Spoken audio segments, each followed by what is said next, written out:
और इसी ब्रह्मशिरा अस्त्र की ही वजह से अश्वत्थामा को पाप का भागीदार बनना पड़ा था। जानते हैं क्यों? क्योंकि स्वागत है आप सबका वॉक एंड टॉक की एक और नई वीडियो में।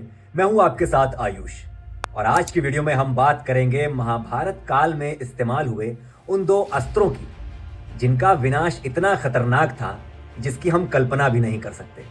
आज के टाइम पे हम तो बस परमाणु बम, एटम बम, हाइड्रोजन बम यही जानते हैं, लेकिन उस महाभारत काल में वो दो ऐसे अस्त्र थे जिनका इस्तेमाल वाकई में किया गया और उसका जो असर था वो बहुत ही खतरनाक था।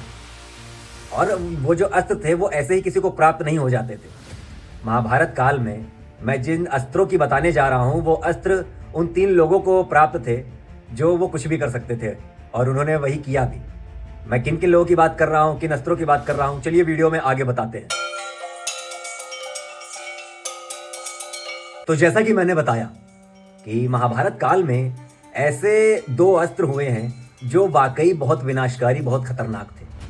वैसे तो आपने कई YouTube पे वीडियोस देखी होंगी कि जिनमें लोग बताते हैं कि महाभारत काल में 7 ऐसे खतरनाक अस्त्र, 10 ऐसे खतरनाक अस्त्र, लेकिन मैं आज उन 2 अस्त्रों की बात बताने जा रहा हूं जिनका नाम भी एक है, बनाने वाले भी एक हैं, लेकिन उनका विनाश बहुत अलग अलग है।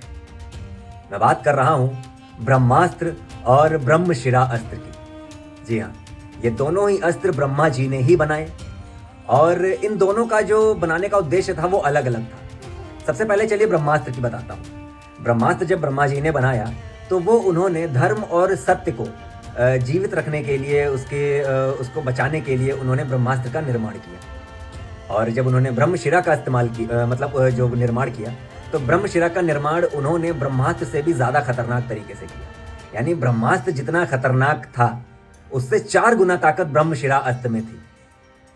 यानी अगर आप इसको इस तरह समझे, जैसे ब्रह्मास्त्र को अगर आप आज की डेट में अगर परमाणु बम समझ रहे हैं तो ब्रह्मशिरा जो अस्त्र था वो आज के टाइम का हाइड्रोजन बम है वो। जी हाँ, ब्रह्मास्त्र को पाना बहुत आसान था। अगर आप ब्रह्मा जी की तपस्या करते हैं और अगर आप धर्म और सत्य के रास्ते पर हैं, उसकी रक्षा के लिए अगर आप उसको पाना चाह रहे हैं तो ब्रह्मास्त्र बहुत आसानी से मिल जाता था। लेकिन ब्रह्मशिरा फिर अस्त्र क्यों बनाया गया? ब्रह्मशिरा अस्त्र आप इसको इस तरह से समझिए कि जैसे एक कहावत कही जाती है कि लातों के भूत बातों से नहीं मानते। तो बिल्कुल इसीलिए था कि जैसे ब्रह्मास्त्र का जहाँ पे इस्तेमाल कठिन हो जाए और उसका वहाँ पे असर ना हो, तब वो ब्रह्मशिरा अस्त्र का इस्तेमाल वहाँ पे होता था। और महाभारत काल में इसका कैसे उल्लेख मिलता है? महाभारत काल में देखिए, ब्रह्मास्त्र तो आपको कई लोगों के पास मिल जाएगा, लेकिन ब्रह्मशिरा अस्त्र का जो हमें उल्लेख मिलता है वो हमें उन 3 लोगों के पास मिलता है जो महाभारत काल में जिनके पास था। उसमें से एक थे द्रोणाचार्य, एक थे अर्जुन और एक थे द्रोणाचार्य के ही पुत्र अश्वत्थामा। जी हाँ, ये इन 3 लोगों को ब्रह्मशिरा अस्त्र का ज्ञान था और इसी ब्रह्मशिरा अस्त्र की ही वजह से अश्वत्थामा को पाप का भागीदार बनना पड़ा था। जानते हैं क्यों? क्योंकि अश्वत्थामा को देखिए, विद्या तो थी, अस्त्रों को चलाना तो उन्हें आता था, लेकिन उनके अंदर एक कमी ये थी कि उन्हें अपने अस्त्रों को वापस खींचना नहीं आता था। जब अश्वत्थामा ने अपने आप को हारते हुए महसूस किया और जब अर्जुन उनके पीछे पड़े हुए थे तो उन्होंने उनके ऊपर ब्रह्मशिरा अस्त्र का इस्तेमाल कर दिया था, जिसके जवाब में अर्जुन ने भी उसी ब्रह्मशिरा अस्त्र का इस्तेमाल किया था श्री कृष्ण के कहने पर। फिर वहीं पे वेद व्यास जी और नारद जी उत्पन्न प्रकट हुए थे। फिर उन्होंने अर्जुन जी से कहा था अपना अस्त्र वापस ले लीजिए।